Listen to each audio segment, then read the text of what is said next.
নমস্কার, আমি সুজাতা রান্নাঘরে সবাইকে জানাই স্বাগতম। আজ আমি আপনাদেরকে করে দেখাবো ভেজিটেবল স্যান্ডউইচ। এটি ঘরে থাকা উপকরণ দিয়েই তৈরি হবে। খুবই মুখরোচক একটি রেসিপি।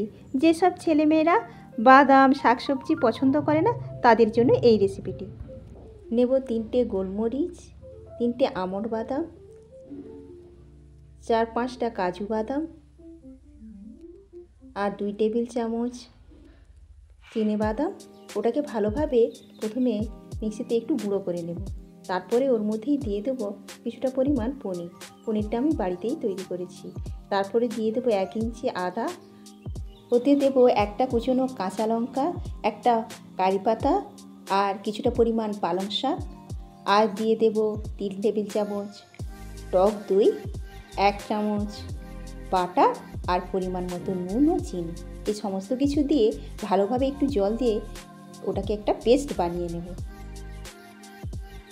এবার তাওয়াতে 1 টেবিল চামচ বাটার দিয়ে কিছু সবজি ভেজে নেব।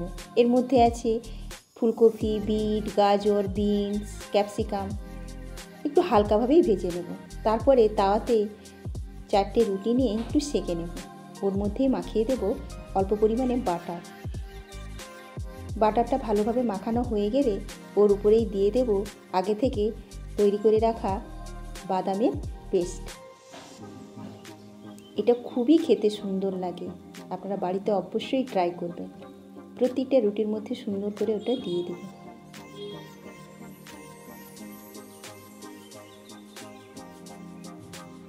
তারপরে ওর মধ্যে দিয়ে দেবো ভেজে রাখা সবজিগুলো। বাচ্চারা বুঝতেই পারবে না কি খাচ্ছে, অথচ এত টেস্টি এই খাবারটি বাচ্চারা খুব খুশি হয়ে খাবে এবং বারবার বলবে যে আমাকে বানিয়ে দাও। এই সমস্ত সবজিগুলো ওর মধ্যে দিয়ে দেব। তারপরে ওর মধ্যে দিয়ে দেব একটুখানি সস, যে যার পছন্দ অনুযায়ী সস দেবেন। তারপরে অল্প পরিমাণ চিলি ফ্লেক্স, অরিগেনো,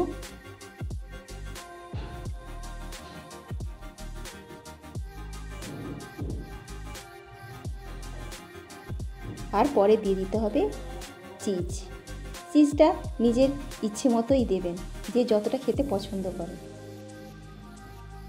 চিজ দেওয়া হয়ে গেছে। এরপরে তাওয়াতে 1 চামচ বাটার দিয়ে রুটিগুলোকে দিয়ে ভালোভাবে রেখে দিতে হবে এবং একটু ঢাকা দিয়ে 1 মিনিট 2 মিনিটের মতো রাখতে হবে। তারপরে কিছুক্ষণ পরে ওই চিজটা যখন একটু গলে গলে যাবে তখনই রুটিটাকে তুলে নিতে হবে। ওই একই প্রসেসে দ্বিতীয়বারের রুটিগুলো আমি এইভাবেই দিয়ে দেব। ঠিক ওই 2 মিনিটের মতোই রাখতে হবে, তারপরে নামিয়ে নিতে হবে। পুষ্টিগুণে ভরপুর এই ভেজিটেবল স্যান্ডউইচটি বাড়িতে অবশ্যই ট্রাই করবেন আর খেয়ে আমাকে জানাবেন কেমন হয়েছে। ভালো লাগলে লাইক, কমেন্ট, শেয়ার করবেন।